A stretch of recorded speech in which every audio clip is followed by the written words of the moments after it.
Black பாக்ஸ்ங்கிறது கருப்பு, பேரு கருப்பு பெட்டி. ஆனா கருப்பு கிடையாது. அது வந்து ஆரஞ்சு. என்ன காரணம் அப்டின்னா, அது எங்கேயாவது கிடைக்கும்போது அது நம்ம கண்ணுக்கு விசிபிளா தெரியணுங்கிறதுக்காக வச்சிருக்காங்க. அதுவுமில்ல இந்த பிளாக் பாக்ஸ் வந்து எங்க இருக்கும் அப்டின்னா, டெயில்ல.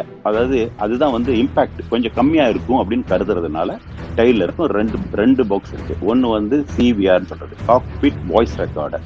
அது nothing. Last 2 hours of pilots conversation மட்டும் தான். பேசுறது மட்டும் ரெக்கார்ட் ஆகும். Like tape recorder. இன்னொன்னு வந்து எஃப்டிஆர்ன்னு சொல்லக்கூடியது. அது வந்து ஃபிளைட் டேட்டா ரெக்கார்டர். அது 25 அந்த ஆக்சிடென்ட்க்கு முன்னாடி 25 மணி நேரம் அந்த ஃபிளைட்ல என்ன இன்புட்ஸ் போட்டாங்களோ, அதாவது ஹைட் அதிகப்படுத்துனாங்க, குறைச்சாங்க, என்ன ஹைட்ல வந்தது, எவ்வளவு ஸ்பீட்ல வந்ததுன்னு எல்லா டேட்டாவும் அதுக்குள்ள இருக்கும்.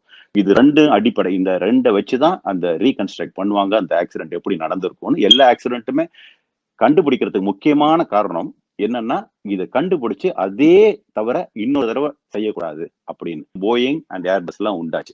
இத வந்து இந்த ப்ராப்ளத்த அவங்க ஃபிக்ஸ் பண்ணாங்க. எப்படி ஃபிக்ஸ் பண்ண முடிஞ்சது அப்படின்னா, அதுக்கு பிறகு தான் அந்த நீட் வந்தது. இது எப்படி நடந்திருக்கும்? அந்த கடைசி மூமெண்ட்ஸ் என்ன? பைலட்டோட ஆக்ஷன்னால ஏதாவது ஆயிடுச்சு அப்படின்னு பார்க்கறதுக்கு நீட் வந்தது. அப்ப 1950கள்ல இது டெவலப் ஆயி 60கள்ல தான் இது இம்ப்ளிமெண்ட் ஆச்சு. இப்போ ஒரு 5700 கிலோகிராம் வெயிட் உள்ள டர்போ பிளேனும் 25,000 கிலோகிராம் மேல இருக்கிற பிஸ்டன் பிளேனும் பேசஞ்சர் எடுத்துட்டு போனா கண்டிப்பா அந்த பிளாக் பாக்ஸ் வச்சு தான் கொண்டு போகணும். பிளாக் பாக்ஸ்ங்கிறது கருப்பு, பேரு கருப்பு பெட்டி. ஆனா கருப்பு கிடையாது. அது வந்து ஆரஞ்சு. என்ன காரணம் அப்படின்னா, அது எங்கேயாவது கிடைக்கும்போது அது நம்ம கண்ணுக்கு விசிபிளா தெரியணுங்கிறதுக்காக வச்சிருக்காங்க. அதுவுமில்ல இந்த பிளாக் பாக்ஸ் வந்து எங்க இருக்கும் அப்படின்னா, டெயில்ல. அதாவது அதுதான் வந்து இம்பாக்ட் கொஞ்சம் கம்மியா இருக்கும் அப்படின்னு கருதுறதுனால டெயில்ல இருக்கும்.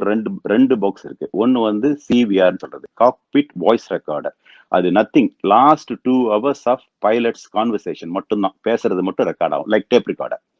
இன்னொன்னு வந்து எஃப்டிஆர்ன்னு சொல்லக்கூடியது. அது வந்து ஃபிளைட் டேட்டா ரெக்கார்டர். அது 25 அந்த ஆக்சிடென்ட்க்கு முன்னாடி 25 மணி நேரம் அந்த ஃபிளைட்ல என்ன இன்புட்ஸ் போட்டாங்களோ, அதாவது ஹைட் அதிகப்படுத்துனாங்க, குறைச்சாங்க, என்ன ஹைட்ல வந்தது, எவ்வளவு ஸ்பீட்ல வந்ததுன்னு எல்லா டேட்டாவும் அதுக்குள்ள இருக்கும். இது 2 அடிப்படை. இந்த 2 வச்சு தான் அந்த ரீகன்ஸ்ட்ரக்ட் பண்ணுவாங்க. அந்த ஆக்சிடென்ட் எப்படி நடந்திருக்கும்னு. எல்லா ஆக்சிடென்ட்டுமே கண்டுபிடிக்கிறதுக்கு முக்கியமான காரணம் என்னன்னா, இத கண்டுபிடிச்சு அதே தவிர இன்னொரு தடவ செய்யக்கூடாது அப்படின்னு. போயிங் அண்ட் ஏர்பஸ்லாம் உண்டாச்சு. இத வந்து இந்த ப்ராப்ளத்த அவங்க ஃபிக்ஸ் பண்ணாங்க. எப்படி ஃபிக்ஸ் பண்ண முடிஞ்சது அப்படின்னா, அதுக்கு பிறகு தான் அந்த நீட் வந்தது. இது எப்படி நடந்திருக்கும்? அந்த கடைசி மூமெண்ட்ஸ் என்ன? பைலட்டோட ஆக்ஷன்னால ஏதாவது ஆயிடுச்சு அப்படின்னு பார்க்கறதுக்கு நீட் வந்தது.